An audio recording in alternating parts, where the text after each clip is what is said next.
बिस्मिल्लाहिर्रहमानिर्रहीम। अस्सलाम वालेकुम। Welcome to my YouTube channel Maryam's diary. कैसे आप लोग सब? उम्मीद है कि खैरियत से होंगे। आज की वीडियो स्टार्ट करते हैं।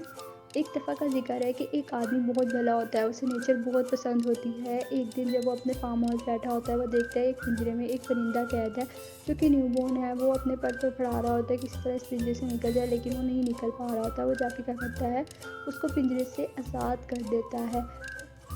परिंदा तो इजीली बाहर आ जाता है, लेकिन वो शख्स यही देखता रहता है कि वो कब उड़ेगा, लेकिन वो कभी भी उड़ नहीं पाता, क्योंकि वो केज इसीलिए बना था ताकि उसमें रह के वो अपने पर फड़फड़ाए, उसके पर मजबूत हों और वो हवा में उड़ने के काबिल बने। लेकिन ऐसा कुछ नहीं हुआ। अब वो तमाम उम्र अपने सूजे हुए परों के साथ रहेगा और क्रॉलिंग ही करता रहेगा। इस तरह हम भी यही करते हैं, अपने बहन भाई दोस्तों को मुश्किल से निकालने के लिए उनके लिए बहुत आसानी पैदा कर देते हैं, ताकि वो हवा में फिर उड़ ही नहीं पाते। वो तमाम उम्र इसी परिंदे की तरह क्रोलिंग करते रहते हैं।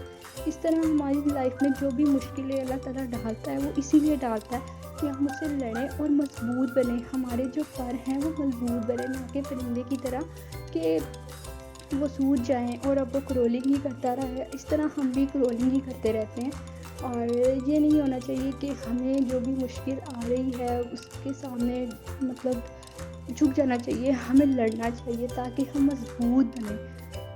आई होप कि आपको ये वीडियो पसंद आई होगी, और मेरे चैनल को लाइक सब्सक्राइब ज़रूर कर दें ताकि आने वाली हर वीडियो की अपडेट आप तक पहुंचती रहे। तब तक के लिए अपना ख्याल रखिएगा। मिलते हैं एक नई वीडियो के साथ।